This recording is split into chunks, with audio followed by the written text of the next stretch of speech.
Përmbledhja e ngjarjeve kryesore të ditës në Radio 7. Ministri i Punëve të Jashtme i Maqedonisë së Veriut konfirmon se nuk ka bllokim, po pezullim për procedurat për lëshimin e vizave për emigrantët. Sipas ministrit Timço Mucunski, kjo nuk ndikon në procedurat e reja për student, si për marrës turistë të ngjashëm. Nuk është ndalim, nuk është listë e zezë, por një pauzë për procedurat e vizave të emigrantëve. Kjo nuk ndikon në asnjë procedurë tjetër për lëshimin e vizave për Shtetet e Bashkuara të Amerikës. Nëse jeni një sipërmarrës që dëshironi të udhëtoni në SBA, mund të aplikoni lirshëm për vizë, deklaroi ministri Mucunski. Pas takimit të liderëve, grupet e punës në Kuvendin e Republikës së Maqedonisë së Veriut pritet të takohen për të harmonizuar ligjet, për të cilat krerët e partive arritën marrëveshjen ditë më parë. Kreu i Kuvendit Afrim Gashi tha se pret që këto ditë të gjendet një zgjidhje edhe për emërimin e avokatit të popullit. Ja sum zapoznaen od liderskата среда od vas, novinarите. Unë njoftova për takimin e liderëve nga ju gazetarët, nga deklaratat e tyre përmes juve mediave, nga ajo që e kuptova nga kolegët që kanë qenë pjesë e takimit të liderëve. Takimi ka qenë jashtëzakonisht konstruktiv. Presim më njëherë të ketë takim të koordinatorëve në kuvendet të fillojnë punë për harmonizimin e ligjeve për të cilat u morën vesh që t'i miratojnë sa më shpejt. Për avokatin e popullit gjithashtu po, mundet që sot ose nesër të kemi zgjidhje, kjo do të dalë nga takimi i koordinatorëve. Možno je deneska utër da imаме решение. Fakti proizleze od sredbata na koordinatorit. Ishte Afrim Gashi. Reforma ligjore dhe shfuqizimi i qeverisë teknike ishte në thelb të takimit ndërmjet kryeministrit të Republikës Maqedonisë së Veriut dhe krerëve të partive politike në vend. Teksa shpreu keqardhje për bojkotin nga opozitare e LSDM, Mickoski deklaroi se ajo që kërkon zgjidhje shumë të shpejtë është ligji për kundravajtje që kërkon 2/3 e votave dhe që mund të kalojë projektin Safe City. Sipas kryeministrit të Republikës së Maqedonisë së Veriut për qeverinë teknike, të gjithë pjesëmarrësit u pajtuan se qeveria duhet i takojë së kaluarës, por kishte edhe nga ata që kërkuan konsultime shtesë. Përfaqësuesi i vlen në Maqedoninë e Veriut, Bilal Kasami e vlerësoi konstruktiv takimin në Shkup me liderët politik, ndërsa pranoi se dy nga çështjet e diskutuara ishte qeveria teknike dhe kodi zgjedhor. Sa i përket qeverisë teknike, që jemi që ajo zgjidhje përkohshme të largohet me mundësinë që kjo të implementohet pas këtyre zgjedhjeve, pra të mos vlej për këto zgjedhje, po për zgjedhjet më pas. Në lidhje me ndryshimet në kodin zgjedhor, shumica kërkoi që të diskutohet dhe mundësia e listave të hapura. Kërkuam që të shqyrtohet mundësia që të ketë diaspora më shumë mundësi për të votuar, sepse ne vlerësojmë që diaspora është një kontributor i rëndësishëm i zhvillimeve veçanërisht ekonomike në vend, po ashtu edhe mundësia që të kemi lista të hapura, deklaroi Bilal Kasami. Maqedonia e Veriut merr 1 miliard euro borxh në tregjet ndërkombëtare. Eurobondi 10 në vlerë totale për 1 miliard euro do të përdoret për rifinancimin e huamarrjeve të mëparshme dhe për mbulimin e deficitit buxhetor. Huamarrja është realizuar përmes 2 transheve.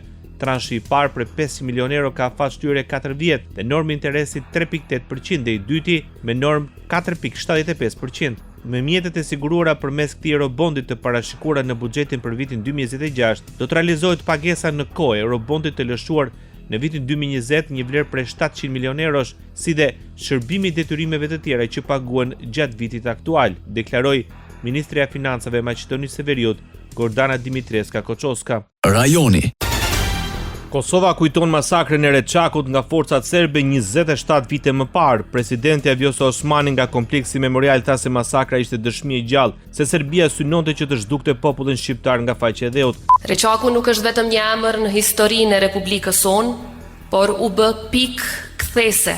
Kthes që e qartësoi para botës realitetin e hidhur të regjimit gjenocidal serb ndaj civilëve të pafajshëm në Kosovë.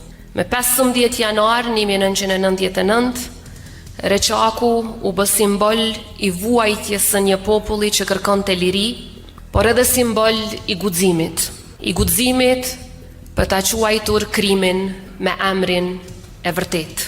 Tha presidenti i Kosovës Vjosa Osmani. Kryeministri Albin Kurti me rastin e 27 vjetorit të masakrës nënvizoi se ajo është ende një plagë e hapur e cila pret drejtësi. Albin Kurti kërkon përkushtimin e institucioneve të Kosovës për të ndjekur penalisht autorët e krimeve.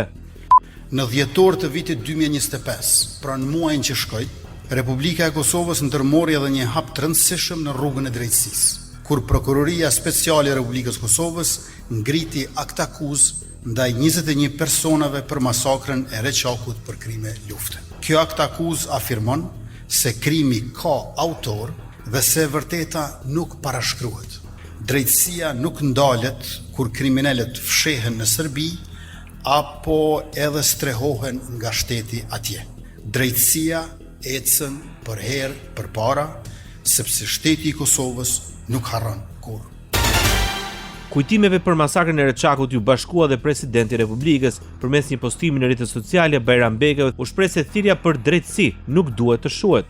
Kjo masakër nuk mund të harrohet, thirrja për drejtësi nuk mund të shuhet. Nderim martirëve, mirënjohja e aleatit ton strategjik Shëbaz, shkruan Bajram Begaj. Radio 7, zëri pozitiv i qytetit. Departamenti Amerikan i Shtetit pezullon shqyrtimin e aplikimit të vizave nga 75 vende në përpjekje për të rrëzuar aplikimet që mund të kthehen në barë publike. Pezullimi nis më 21 janar deri në një periudhë të pacaktuar. Nga kjo masë preket të Shqipëria, Kosova, Bosnjë-Hercegovina, Malizi dhe Maqedonia e Veriut. I vetmi vend që mungon në listë nga Ballkani Perëndimor është Serbia.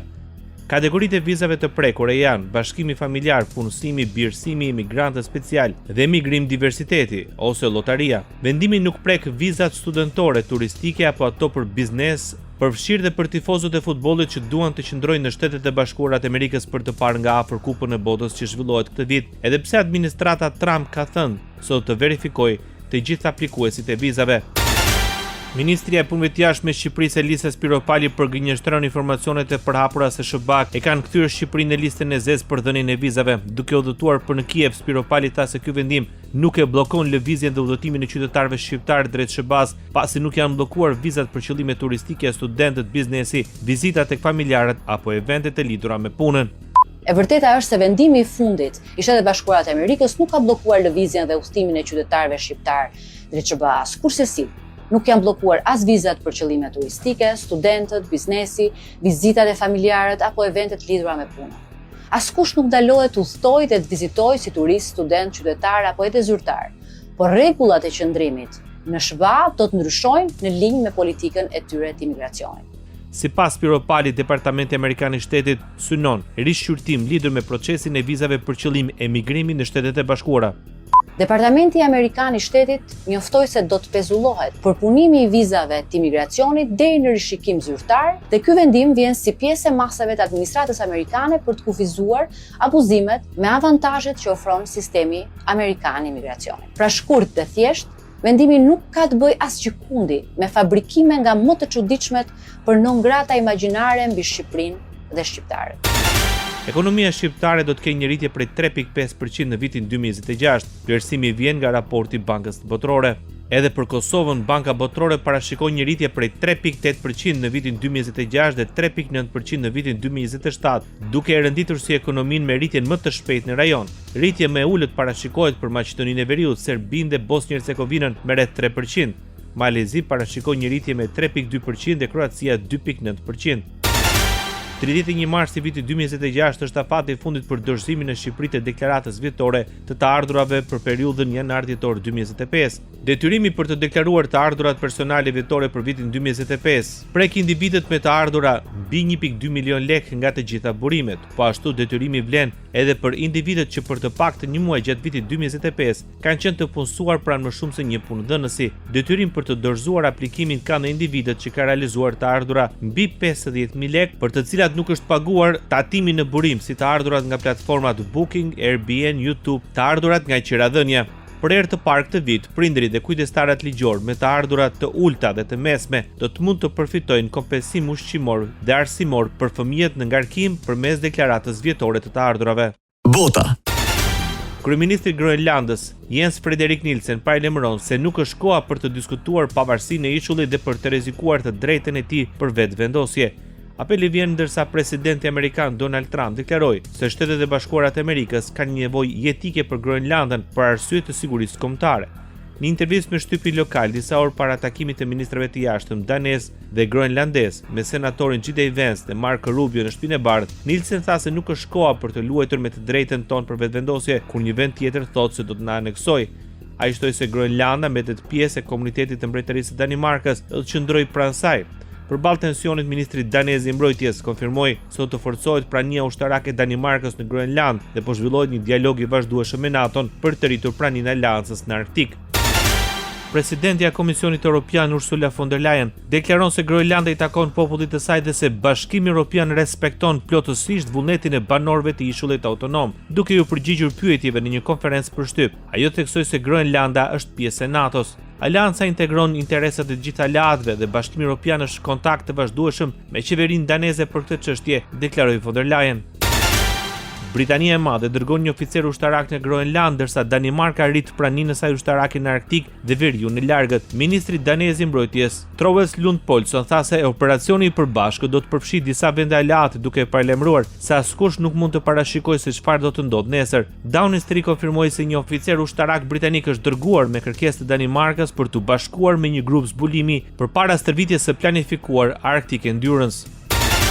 Franca do të hapë me 6 shkurt konsulatën e saj në Groenland. Paralajmërimi vjen nga Ministri i Jashtëm. Për Jean-Noël Barrot, ky veprim është një sinjal politik mbi territorin strategjik danez, të cilin presidenti i SBA Donald Trump është zotuar ta pushtojë. Barrot i tha transmetuesit francez RTL se vendimi për të hapur konsulatën u mor verën e kaluar kur presidenti Emmanuel Macron vizitoi Groenlandën. Ndoqët edicionin informativ të lajmeve në Radio 7, zëri pozitiv i qytetit.